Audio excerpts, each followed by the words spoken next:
पूरा देश की गाड़ी को खत्म कर दिया नितिन गडकरी ने।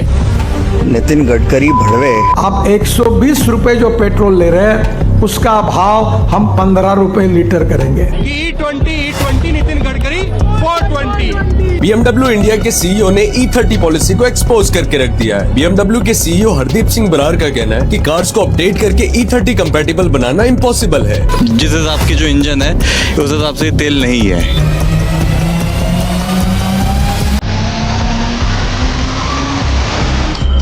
मंगलवार 30 जून को सुप्रीम कोर्ट में केंद्र सरकार द्वारा बताया जाता है कि देश भर में बिकने वाला E20 पेट्रोल महज एक एक्सपेरिमेंट है जिसके रिजल्ट अगले एक साल में आएंगे। मतलब देश में डेमोक्रेसी का पूरा फायदा उठाते हुए देश की जनता को एक लैबरेटरी बना के रख दिया। मतलब सरकार की दरियादिली देखो, जहाँ एक ग्लास गन्ने का जूस भी 30 रुपए का आता है, ये पूरे देश भर में 15 रुपए लीटर में पेट्रोल बंटवा रहे हैं। और अब दिल्ली वाले भी चैन के साथ ले सकते हैं, क्योंकि भारत का सबसे पॉल्यूटेड शहर दिल्ली नहीं, नॉर्थ ईस्ट का एक गाँव बर्नीहाट है जहाँ पे इथेनॉल भी बनाया जाता है। पूरे एरिया में इस टाइम पे धुआं ही धुआं है। हमारी सरकार पूरी दुनिया में बताती चल रही है कि इथेनॉल एक ग्रीन फ्यूल है, और उसको बनाने के पीछे जो पानी की बर्बादी हो रही है और लोगों के पॉल्यूशन से मरने की जो सच्चाई है आम जनता से छुपाई जा रही है। पर सोचने वाली बात यह है कि अगर इथेनॉल से इतना ही पॉल्यूशन हो रहा है तो हमारी सरकार इस पे प्रतिबंध क्यों नहीं लगा रही है, और क्यों 100% इथेनॉल ब्रांडेड फ्यूल को प्रमोट किया जा रहा है। अब पेट्रोल के अल्टरनेटिव के रूप में इथेनॉल को 100% यूज करने के बारे में हमने निर्णय किया। नितिन गडकरी भी इथेनॉल को प्रमोट कर रहे हैं, पर जितना मैं समझता हूँ ये काम तो पेट्रोलियम मिनिस्टर का होना चाहिए था। शायद अपने बेटे का बिजनेस बढ़ाने की टेंशन में भूल गए होंगे। बेचारे भूल गए होंगे, टेंशन बहुत है ना। सच में यार, दोस्त हो तो मोदी जैसा और बाप हो तो गडकरी जैसा, क्योंकि जिस स्पीड से ये लोग मिलकर इथेनॉल ब्रांडिंग बढ़ा रहे हैं उसी स्पीड से जनता के दिलों में इनके लिए प्यार भी बढ़ रहा है। नितिन गडकरी भड़वे। अब एक बात बताओ मुझे, ये 58 लाख रुपए की गाड़ी 2026 में लॉन्च हुई है? ये E5, E10, E20 कंपैटिबल है। अब तू कह रहा है E30 है? इसमें E30 डाल के जो इसमें नुकसान होगा वो तू या तेरे बेटे भरेंगे? इथेनॉल ब्रांडेड फ्यूल के फैक्ट्स और सच्चाई जानने के लिए वीडियो के एंड तक बने रहें, और ऐसी ही वेल रिसर्च वीडियोस के लिए चैनल को सब्सक्राइब करें। Welcome you all to the unfiltered mirror.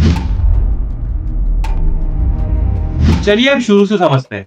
Petrol सिर्फ एक फ्यूल नहीं है, ये वर्ल्ड इकोनॉमी की बैकबोन है, और इसीलिए क्रूड ऑयल को अक्सर ब्लैक गोल्ड भी कहा जाता है। और प्रॉब्लम ये है कि भारत में गाड़ियां तो बहुत है, हर घर में आपको 2 से 3 गाड़ियां देखने को मिल जाएगी, पर इन सबकी फ्यूल रिक्वायरमेंट पूरी करने के लिए जितना क्रूड ऑयल चाहिए उतना हमारे पास है ही नहीं। आज भी हमारा देश अपनी क्रूड ऑयल रिक्वायरमेंट का सिर्फ 15 से 18% ही खुद प्रोड्यूस करता है, बाकी सब इम्पोर्ट किया जाता है।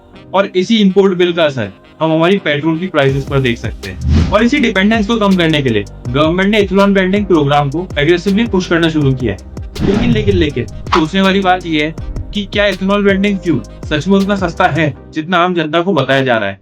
चलो थोड़ी मैथ्स करते हैं। 2022 में जब कोई इथेनॉल ब्रांडिंग नहीं थी, मतलब आम जनता को एकदम प्योर पेट्रोल मिल रहा था, तो पेट्रोल की रेट थी करीब 95 रुपए लीटर। गाड़ी का माइलेज अगर 20 मान ले तो पर किलोमीटर की कॉस्ट होती है 4.7 रुपए।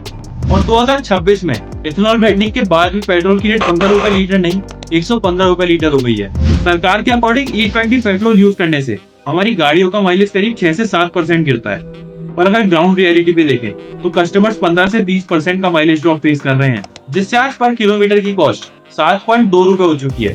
मतलब इथेनॉल ब्रांडिंग के बाद भी आम जनता को पेट्रोल 50% महंगा ही मिल रहा है। ऊपर से देखने में तो सिर्फ 3 रुपए का फर्क है, पर 50% की महंगाई आम जनता के लिए कहीं से भी उनका फायदा तो नहीं है। चलिए अब समझने की कोशिश करते हैं कि इथेनॉल ब्रांडिंग से आखिर असली फायदा हो किसे रहा है। 2016 में गडकरी जी के बेटे मानस एग्रो के एमडी बनते हैं। 2017 में इनके दूसरे बेटे सियान एग्रो इंडस्ट्रीज के एमडी बनते हैं, और ये दोनों कंपनीज इथेनॉल बनाती है। और 2018 में नितिन गडकरी पार्लियामेंट में बिल लाते हैं कि इथेनॉल ब्रांडेड फ्यूल को पुश करना चाहिए, जो कि पास भी हो जाता है। प्रिवेंशन अगेंस्ट करप्शन एक्ट 1988 के अकॉर्डिंग मिनिस्टर या उसके परिवार का कोई भी सदस्य सेम मिनिस्ट्री के बिजनेस में नहीं होना चाहिए, वरना उन पे सीबीआई एक ओपन जांच करेगी।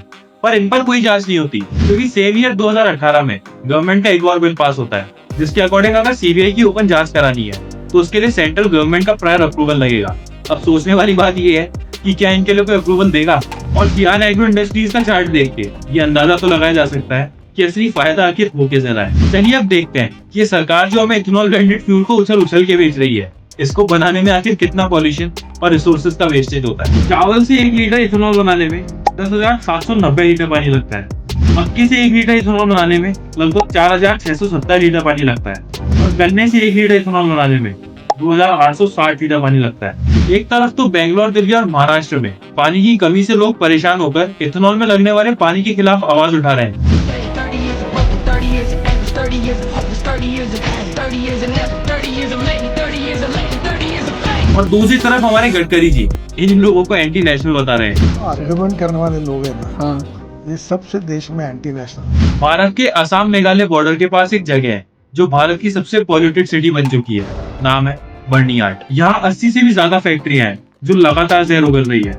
हवा में काला धुआं है, नदियां तेजाब बन चुकी है, पेड़ पौधों की पत्तियां तक काली पड़ चुकी है और इन सब का कारण है इथेनॉल, सीमेंट और स्टील बनाने वाली फैक्ट्री। मतलब सरकार तो इथेनॉल को पॉल्यूशन का सॉल्यूशन बता के बेच रही है, पर सच तो ये है कि इसी के कारण ही बर्नियाड के लोग एक गैस चैम्बर में जी रहे हैं। ये जगह एक जिंदा कैंसर जोन बन चुकी है। अब सवाल ये है कि इतना पॉल्यूशन फैलाने के बाद भी क्या इथेनॉल को एक ग्रीन फ्यूल बोलना सही रहेगा?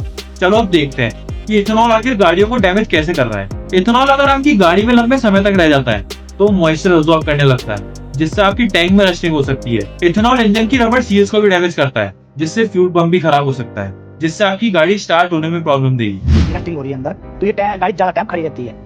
पहले प्रॉब्लम नहीं आती थी, पेट्रोल गाड़ी में दिक्कत नहीं आती। और साथ में ये जो आप देखते हैं रबड़ सील्स हैं, ये रबड़ सील्स हैं जो यहाँ पे फ्यूल पंप कहते हैं इसे, ये सिंथेटिक रबड़ है। और ये जो हम E20 एथेनॉल यूज कर रहे हैं तो ये झेल नहीं पा रही है, रिएक्शन कर रही है, रिएक्शन करके टूट जाती है या फिर ये फूल जाती है, स्पॉइल हो जाती है। अगर ये रिंग खराब हो जाए तो आपकी गाड़ी में दिक्कत आती है। कंपनी ऑथराइज्ड सर्विस सेंटर भी ये क्लेम कर रहे हैं कि इथेनॉल से आपकी गाड़ी के फ्यूल पंप में एक स्टिकी सब्सटेंस डिपॉजिट होने लग जाता है, जिससे आपका फ्यूल पंप भी खराब हो सकता है। इथेनॉल से व्हीकल पार्ट डैमेज की इतनी कंप्लेंट्स आ रही है कि पेट्रोल पंप खुद ये वार्निंग लगा रहे हैं कि इथेनॉल बेस्ड फ्यूल से इंजन डैमेज होने पर उनकी कोई जिम्मेदारी नहीं है। पर अगर देखा जाए तो जिम्मेदार तो हम भी नहीं है, क्योंकि हमसे तो ये पूछा ही नहीं गया कि हमें E20 पेट्रोल चाहिए भी या नहीं। क्योंकि गडकरी साहब ने डिक्टेटरशिप, डेमोक्रेसी का पूरा फायदा उठाते हुए अपने बच्चों का भला तो कर ही दिया है और इनके खिलाफ ज्यादा कुछ बोल भी नहीं सकते, क्योंकि गन्ना अभी तक सिर्फ हमारी गाड़ियों में आया है, आगे तो कुछ भी हो सकता है। और इनके हिसाब से तो इनके खिलाफ बोलने वाले लोग तो एंटी नेशनल है। कमेंट में जरूर बताइए कि हमारे देश की डेमोक्रेसी हमें कहाँ तक लेके जाएगी। मिलते हैं अगली वीडियो में।